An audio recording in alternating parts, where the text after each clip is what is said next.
यह तस्वीर उत्तर पूर्वी दिल्ली की है, जहां 25 मई को वोटिंग होनी है। लोग अपने काम में मशगूल हैं, लेकिन फिजा में चुनावी गर्मी का असर भी है। इस दफ़ा का चुनाव 2019 से थोड़ा अलग है। 2019 में जहां बीजेपी, कांग्रेस और आम आदमी पार्टी के उम्मीदवार ताल ठोंक रहे थे, वहीं इस बार बीजेपी का मुकाबला कांग्रेस आप गठबंधन से है। कांग्रेस आप में गठबंधन के बाद उत्तर पूर्वी दिल्ली की सीट कांग्रेस के खाते में गई है और कन्हैया कुमार मौजूदा सांसद मनोज तिवारी के खिलाफ चुनौती पेश कर रहे हैं। मनोज तिवारी का कहना है कि चुनावी अखाड़े में कन्हैया कुमार के उतरने के बाद उनकी जीत आसान हो गई है। टुकड़े टुकड़े गैंग को उत्तर पूर्वी दिल्ली की जनता नकार देगी। तो वहीं कन्हैया कुमार कहते हैं कि मनोज तिवारी मुगालते में न रहें। इस दफ़ा लड़ाई आसान नहीं होगी। मनोज तिवारी के लिए यहाँ की जनता खुद ब खुद बैरियर का काम करेगी। इस तरह के दावों के बीच इंडिया अड्डा की टीम उत्तर पूर्वी दिल्ली के सीलमपुर जाफराबाद इलाके जा पहुंची। हमने यहां के मतदाताओं से यह समझने की कोशिश की कि वास्तव में किसका दावा तराजू के पलड़े पर भारी है। एक सांसद गाने बजाने वाले हैं, तो आपका क्या कहना है? दोनों को बेकार है, हमारे किसी काम के नहीं है। तो आप क्या करेंगे? करेंगे क्या है कि आपकी बार सोचेंगे किसी और को वोट देने का। किसे देंगे, कांग्रेस को या आपको? नहीं, आपको तो नहीं देंगे। क्यों? कपड़ों से अंदाज़ा लग गया होगा कि हम किसकी तरफ मुखातिब हो रहे हैं। सीलमपुर की बाजार में इस मोहतरमा से सीधा सवाल था कि कन्हैया कुमार और मनोज तिवारी में बेहतर कौन है, और आप खुद जवाब सुनिए कि वो क्या कह रही हैं। तो आप ये बताइए, यहाँ से जैसे मनोज तिवारी के खिलाफ जो है कन्हैया कुमार को उतारा गया, आपको क्या लगता है कौन जीतेगा? देखिए, मनोज तिवारी के अगर हम देखे जाए निस्बत जो हमारे कन्हैया कुमार है, वो ज़्यादा प्रैक्टिकल है, वो ज़्यादा जो मुद्दे हैं ना उन पे बात करते हैं। मनोज तिवारी को अगर आप देखेंगे, वो तो थाली का बैंगन है, मतलब किधर को भी लुढ़कता रहता है। लेकिन जो कन्हैया कुमार है, वो जो मुद्दे उनसे बात की जाती है एजुकेशन पे और हमारे जो है हमारे देश की जो है उस विकास के ऊपर जो बात की जाती है, उस पर वो हमेशा अच्छी बात करते हैं और अच्छे ही जवाब देते हैं। लेकिन लोग इस मोहतरमा के जवाब के बाद सीलमपुर के ही दूसरे लोगों ने क्या कहा, ये भी जानना दिलचस्प है। विकास गोयल। अंकल आपका? भीम सैन। तो विकास ये बताइए, आप कन्हैया कुमार को जान रहे हैं? नहीं। तो यहाँ से वो चुनाव लड़ रहे हैं, आपका क्या कहना है? मतलब कुछ उम्मीद है उनको मनोज तिवारी कहीं से के कहीं खिलाफ? भी नहीं है। मनोज तिवारी जीतेंगे, भारी बहुमत से जीतेंगे। क्यों? और 5 लाख वोट से जीतेंगे कम से कम। क्योंकि कन्हैया कुमार जी ने जो नारा दिया था, भारत के टुकड़े होंगे, देश में जाएंगे, तो उन्हें कौन वोट देगा? जो जिस देश में रहता है उस देश का नहीं है, वो किसका होगा? लेकिन कोर्ट को सबूत नहीं मिला था उस नारे का। कुछ भी हो, हमारा जो वोट है सिर्फ मोदी जी जाएगा। मनोज तिवारी जीतेंगे। मनोज तिवारी ने बहुत अच्छे क्षेत्र में काम किए, बहुत विकास किए, बहुत योजनाएं दी हैं, तो इसलिए मनोज तिवारी जी की प्रचंड बहुमत से जीत होगी। और जो राहुल गांधी ने कन्हैया कुमार पर भरोसा जताया, उनका वो उनकी अपनी सोच है, उनका निर्णय है। बाकी जनता का जो वोट है और जो निर्णय है वो सिर्फ मोदी जी पर। अंकल आपका क्या कहना है? यही कहना है, बिल्कुल 100% मनोज तिवारी। मनोज तिवारी काम क्या किया मनोज तिवारी? सारे काम किए, सारे मतलब मोदी जी के साथ है, जो मोदी जी करते हैं वो मोदी करते जो भी योजना है मोदी जी के सब मनोज तिवारी ने हैं। जनता के वोट बीच में दी है। के नाम पे ही पड़ते हैं, चाहे कोई भी खड़ा। तो कन्हैया कुमार का कोई प्रभाव नहीं पड़ा? मतलब कुछ भी नहीं है, कहीं से कहीं तक नहीं है जी। अब आपने अंदाज़ा लगा लिया होगा कि मनोज तिवारी और कन्हैया कुमार के बारे में समाज का दोनों धड़ा किस तरह सोचता है। जब इस जनाब से सवाल किया गया तो ये कहते हैं कि जनाब सांसद महोदय पब्लिक के पास आएंगे कि पब्लिक उनके पास जाएगी। अजहरुद्दीन जी ये बताइए, इस बार क्या माहौल है, किसकी जीत दिख रही है आपके यहाँ से? यहाँ से तो कन्हैया कुमार की जीत निकल आ रही है। नए यंगस्टर है, मुद्दों को समझते हैं, बाकी देखिए क्या होगा। और जो मौजूदा सांसद मनोज तिवारी जी, उनमें क्या कमी दिख रही है?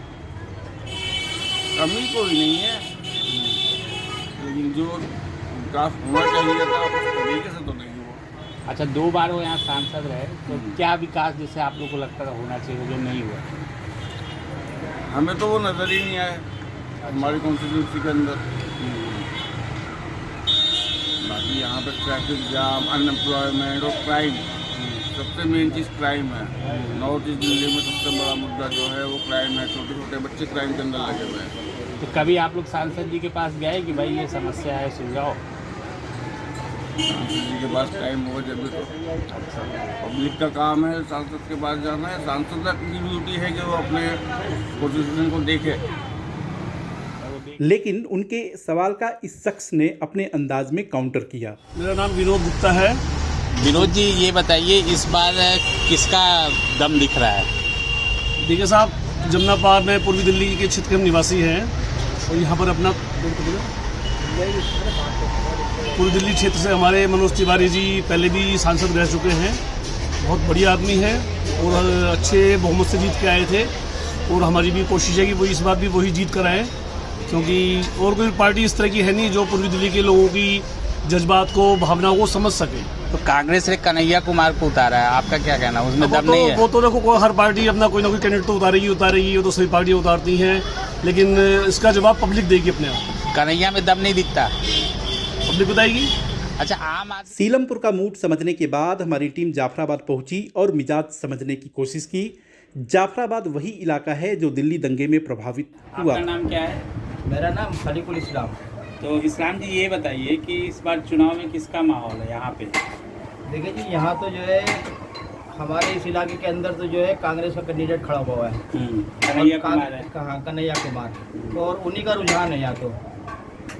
अच्छा, तो कन्हैया क्यों जीत, आपको लग रहा है जीतेंगे? देखिए जी, जीत हार जीत तो ऊपर वाले के हाथ में है। ठीक है जी, ये तो एक जनता का रुझान होता है, समझ रहे हो ना? एक जनता का मन बना हुआ होता है कि जी इसे देना है। लोग कह रहे हैं कि जैसे मोदी जी कहते हैं मेरी गारंटी, आप मुझे वोट दो। आप नहीं, गारंटी तो सभी की, मोदी जी की गारंटी है, राहुल जी की गारंटी है, पर गारंटी पे खरा उतरना चाहिए ना इंसान। तो गारंटी मोदी तो 10 साल में खड़े नहीं उतरे हैं? मोदी 10 साल में खड़े नहीं अरे उतरे। मोदी जी ने देखो जो गारंटी दी होगी, पता नहीं उतरे नहीं उतरे, समझे?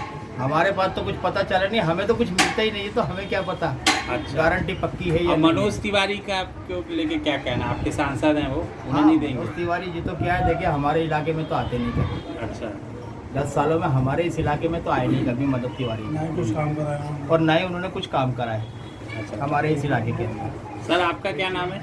सर मेरा नाम मोहम्मद इकबाल है। इकबाल जी, आपका क्या कहना है कि यहाँ कन्हैया या मनोज तिवारी? यहाँ तो वैसे कन्हैया ही है, कन्हैया। क्यों कन्हैया को क्यों वोट देंगे? क्योंकि यहाँ पे कहीं मनोज तिवारी यहाँ पे कभी आए ही नहीं है, तो वो तो बाहर ही है। कन्हैया कुमार और मनोज तिवारी के बारे में मिले जवाब का इस शख्स ने अपने अंदाज में काट मोदी जी दिया। को ही देख के वोट देंगे सर। तो कन्हैया कुमार क्यों नहीं? नहीं, कांग्रेस तो आएगी नहीं, खैर आएगी तो बीजेपी ही, और बहुत अच्छा काम कर रही है। अब ये जनाब कहते हैं कि जीत तो मोदी की ही होगी, आखिर कैसे? तो रहस्यमयी मुस्कान के साथ जवाब में बहुत कुछ कह गए। मेरा नाम है हफीजुर रहमान। तो रहमान जी ये बताइए कि इस बार यहाँ कौन जीत रहा, मनोज तिवारी की कन्हैया कुमार? दरअसल अभी तो रमज़ान चल रहे थे, रमज़ान में ऐलान हुआ था और उसके बाद अभी ईद की छुट्टियाँ निमटी है, अब माहौल का पता लगेगा। वैसे क्या लग रहा है, मोदी जी की गारंटी भरोसा है या फिर बदलाव? देखो जी, आएंगे तो मोदी जी आएंगे मोदी, चाहे कोई कुछ ही करे। अच्छा, क्यों ऐसा क्यों? बस अब ये तो देश की वो है, ईवीएम का खेला है या देश देता है वो? अब क्या कहें, आप सब जानते हैं। नहीं, हम तो आप अब इन्होंने जो कुछ कहा उसका उत्तर इस शख्स ने अपने ही तरीके से दिया। मेरा नाम अनूप अरोड़ा है। सर ये बताइए कि दिल्ली में फिजा कैसी है इस बार? दिल्ली में सर हमें बीजेपी के आसार लग रहे हैं, लेकिन टक्कर दो आदमियों की है, बीजेपी और आम आदमी पार्टी। मनोज तिवारी जी को लेकर क्या कहेंगे? मनोज तिवारी जी, हम जो चाहते हैं कि मनोज तिवारी आए और इस दिल्ली में जो सुधार रुका हुआ है वो डेवलपमेंट जरूर हो। अच्छा, और कन्हैया कुमार, आपको पता होगा कन्हैया कुमार खिलाफ में लड़ रहे हैं उनके, तो उनको लेकर के क्या? कन्हैया कुमार लड़ रहे हैं, लेकिन आसार हमें नहीं लगते उनके।